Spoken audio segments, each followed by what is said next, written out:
Cordial saludo. En este video hablaremos acerca del realismo mágico, su historia, sus características, la importancia en la pintura, sus pintores destacados y la importancia en la literatura latinoamericana.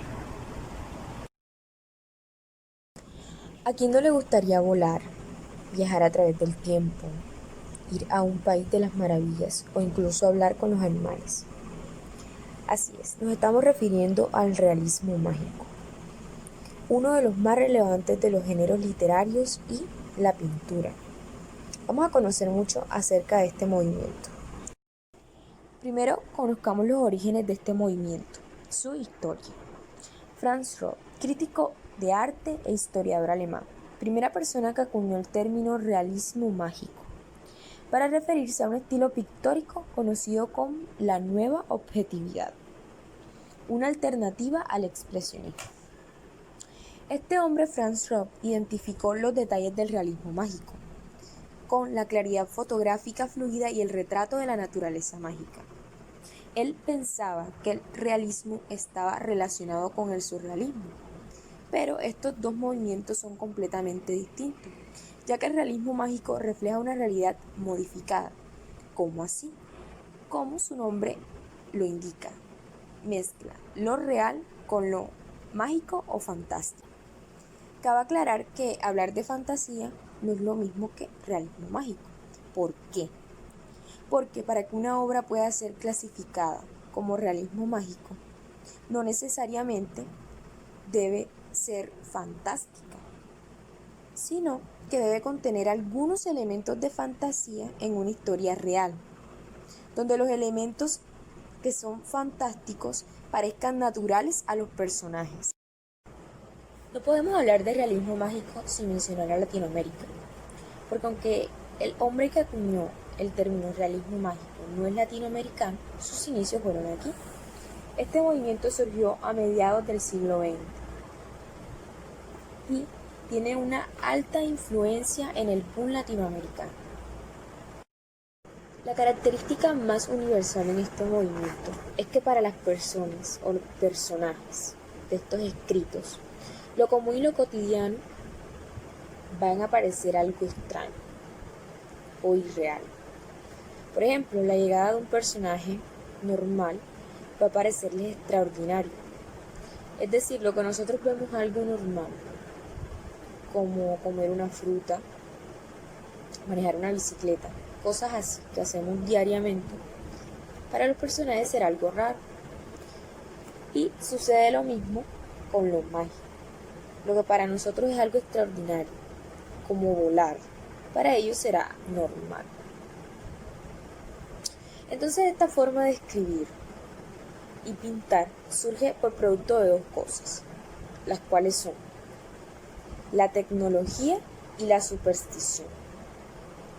Son cosas que son muy distintas, pero en Latinoamérica se van a juntar.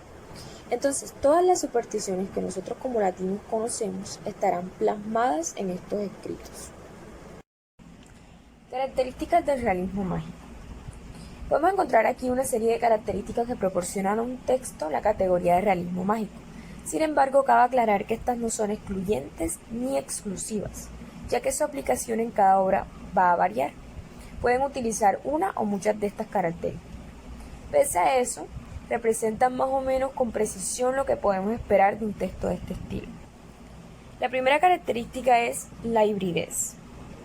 Esto quiere decir que las líneas de las tramas de estos textos emplean de manera característica los planos de realidad híbridos múltiples y en ocasiones opuestos. ¿Cómo así? Se puede mezclar lo urbano y rural. Vemos que estos dos son completamente distintos, un occidental e indígena. Otra de las características más fundamentales en estos escritos es que el realismo mágico retrata los eventos fantásticos en un tono realista. ¿Cómo así? Puede ser un contexto de fantasía con personajes reales o un contexto real con personajes fantásticos. Configuración del mundo real. Entonces, los escritores de este movimiento no inventan nuevos mundos, sino que revelan lo mágico en ese mundo. Entonces es la existencia de elementos fantásticos en el mundo real. Sigue la metaficción. Bueno, este rasgo se centra en el papel del lector en la literatura. Con sus múltiples realidades y su referencia específica al mundo del lector, explora el impacto que la ficción tiene en la realidad y viceversa, dejando al lector en medio de ello. De este modo es una herramienta ideal para llamar la atención sobre críticas sociales o políticas, como lo hizo Gabriel García Márquez en 100 años de soledad. La reticencia del autor. La reticencia del autor es la retención deliberada de información y explicaciones sobre el desconcertante mundo ficticio. Es decir, el narrador es indiferente. La historia puede ser con precisión lógica, como si no hubiera ocurrido nada extraordinario, ya que los eventos mágicos se presentan como sucesos ordinarios, lo que hace que el lector acepte la fantasía como normal y común. Y por último, conciencia de misterio. Esta literatura es a un nivel intensificado, en donde el lector debe abandonar los vínculos que tiene con lo convencional, para intentar obtener un mayor estado de conciencia de conexión con la vida o con significados ocultos, algo que está presente en casi todas las obras de realismo mágico, y que queda muy explícito en 100 años de soledad. ¿Por qué siempre mencionamos a 100 años de soledad? Porque es una de las obras más importantes en el realismo mágico. Ya que vimos las características y la historia de este movimiento, ahora pasemos a su importancia en la pintura. Vamos a ver cómo se expresa este movimiento en la pintura. Bueno, su principal pionero fue Giorgio di Chirico. Es considerado el pionero cuando a finales de la década de 1910 produce obras bajo el estilo de arte metafísico. Una de sus obras más importantes o más famosas es Love Song, la canción de amor. Esta obra se puede encontrar en el Museo de Arte Moderno en New York, Estados Unidos. La obra muestra un entorno arquitectónico. Podemos ver exterior similar a los existentes en otras obras de él en esta época. Sin embargo, esta vez el foco principal es un pequeño muro sobre el cual se encuentra ubicada una escultura de una cabeza griega en yeso del Apolo y el guante rojo de un cirujano. Debajo de la misma se ubica una bola verde. En el horizonte se observa el perfil de una locomotora, una imagen que se presenta con frecuencia durante este periodo de la trayectoria de este pintor. Entonces, esta pintura es un ejemplo temprano del estilo surrealista. Dentro de los pintores destacados de este movimiento podemos encontrar a la mexicana Frida Kahlo, con su obra Las dos Fridas, que fue pintada en 1939. Esta obra constituye un autorretrato donde el artista en la cual se duplica su imagen a manera de espejo y tomada de la mano, pero con diferente vestimenta. Ambas figuras se encuentran sentadas sobre un banco forrado de verde y en el fondo se observa un cielo grisáceo. En esta obra se presenta a Frida en su colorida vestimenta mexicana, que era la mujer a la que su esposo Diego Rivera amaba o había amado. En la otra se ve a Frida con un antiguo vestido victoriano, de encaje blanco, la versión europea de Frida, que agradaba menos a su esposo. Podemos ver una arteria o vaso sanguíneo que conecta a las dos Fridas, desde sus manos pasando por sus corazones a la vista. Se puede apreciar que la arteria de la Frida de la derecha acaba en un pequeño retrato de Diego Rivera, su esposo, mientras que la arteria de la Frida de la izquierda está cortada intencionalmente con unas tijeras quirúrgicas por la misma Frida, salpicando el blanco vestido. En enero de 1940 esta pintura fue exhibida junto con La mesa herida en la Exposición Surrealista Internacional celebrada en la Ciudad de México. Permaneció en posesión de Frida Kahlo hasta 1947. Esta es una de las pinturas más famosas de Frida Kahlo en el realismo mágico, pero también tiene otras como Sin Esperanza, que fue hecha en 1945, Lo que el agua me dio, que fue hecha en 1938, entre otras.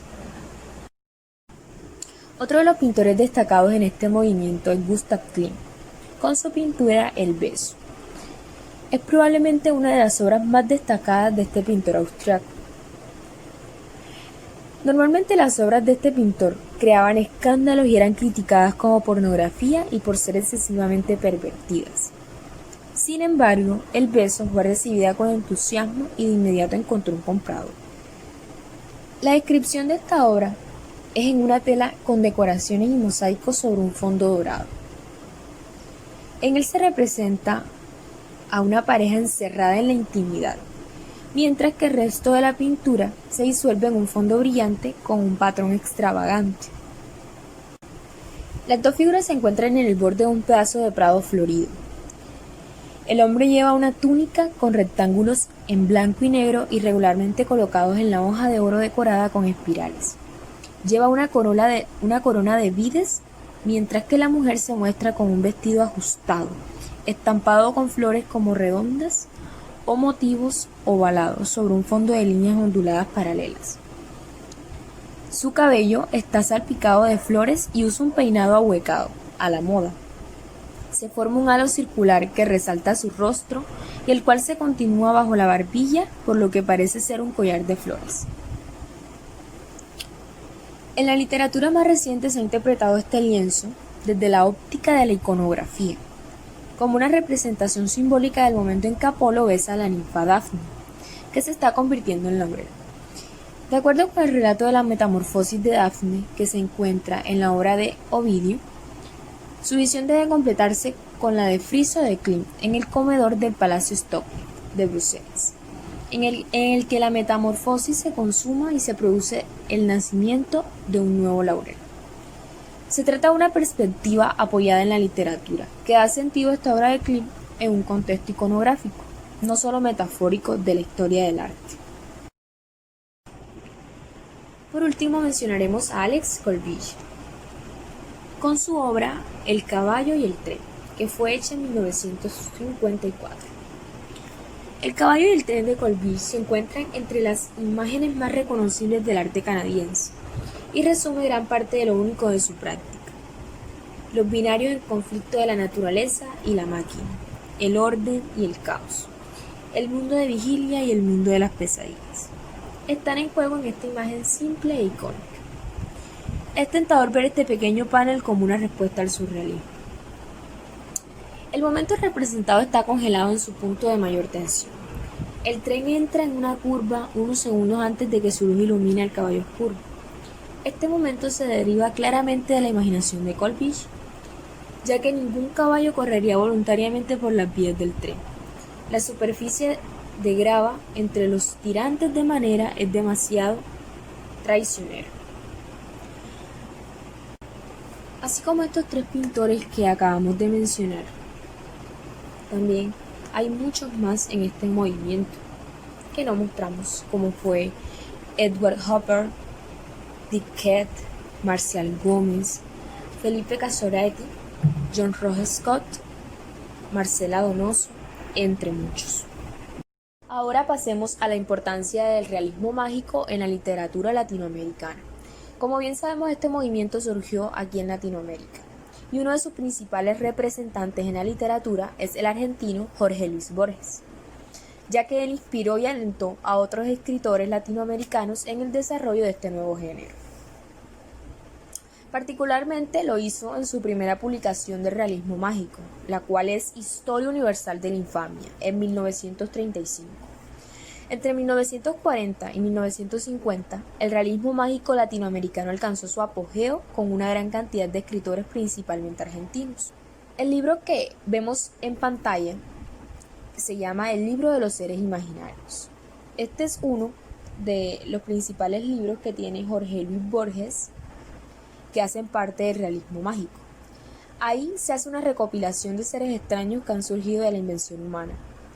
Puede identificarse que pese al tiempo y espacio en que fue escrita, y como fue escrita, en ocasiones varias culturas u hombres comparten ideas recurrentes y muy similares sobre determinadas criaturas imaginarias. Muy probablemente porque éstas suelen ser producto de sueños, deseos y miedos que hemos compartido desde el inicio de nuestra existencia. En algunos casos, Borges cita algunas situaciones reales que pudieron dar origen a que se creara la leyenda de determinado ser imaginario. Este libro tiene un listado de seres extenso. Podemos encontrar muchos seres imaginarios en este escrito. Por eso forma parte del realismo mágico. Ya vimos que Jorge Luis Borges fue uno de los fundadores de este género literario. Y en los autores destacados podemos encontrar a Gabriel García Márquez, ya que es el máximo exponente del realismo mágico en la literatura latinoamericana. Tiene obras que pertenecen a este género como son El otoño del patriarca y El amor en los tiempos de cólera. Pero una de sus más destacadas y de las más importantes es Cien años de soledad. Cien años de soledad se ha convertido en una de las novelas más emblemáticas en la cultura latinoamericana, siendo además un fenómeno a nivel mundial.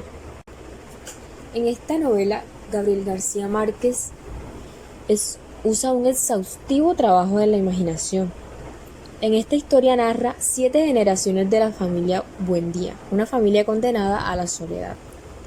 Esta obra, que es una de las más representativas del boom latinoamericano, relata una serie de sucesos insólitos, pero que el narrador y los personajes se asombran ante estos sucesos. En el universo de la narración, lo maravilloso se comporta como parte de la realidad cotidiana, como algo que no requiere explicación. Otro de los autores de este género es Julio Cortázar, con su libro Bestiario. Bueno, este es uno de los primeros libros de cuentos de Julio Cortázar. Ahí se narran las situaciones fantásticas que irrumpen por fuerzas anónimas, salvajismos sutiles y sobre todo por interrogantes que cuestionan la realidad de los cuentos. En este cuento la presencia de lo siniestro es formidable. Y por último, en este libro de cuentos no vamos a encontrar monstruosidades físicas, sino más bien psíquicas. También tenemos a Alejo Carpentier. Bueno, este cubano es catalogado como uno de los escritores de su tiempo más importantes, ya que muchas de sus novelas y textos tienen un alto contenido intelectual. Este ensayo que vemos en pantalla se llama Lo Real Maravilloso. En él, este escritor nos habla de cómo Latinoamérica construye su realidad a partir de sus creencias, mitos y lenguaje. Nos empieza a argumentar por qué toda nuestra cosmovisión y mundos son coloridos, caóticos, salvajes. Entonces la realidad se mezcla con la fantasía y convive en el tiempo de una manera normal. Por eso también clasifica como realismo mágico. Así como estos autores que vimos, también hay muchos que se han destacado dentro del realismo mágico, con algunas obras como son Carlos Fuentes, con Aura, Jorge Amado, con Doña Flor y sus 2 maridos, Juan Rufo, con Pedro Páramo, Isabel Allende, con La Casa de los Espíritus, y muchos más, pero estos fueron los más destacados. Para finalizar, vimos la importancia de este estilo literario y su influencia en Latinoamérica, ya que aquí fue donde dio sus primeros inicios. Vimos lo bello que es este estilo literario, no tanto en la literatura, sino también en la pintura, y que gracias a él podemos ir más allá de nuestra imaginación, mezclando lo real y lo fantástico. Muchas gracias por ver el video y espero que esta información les sea muy útil.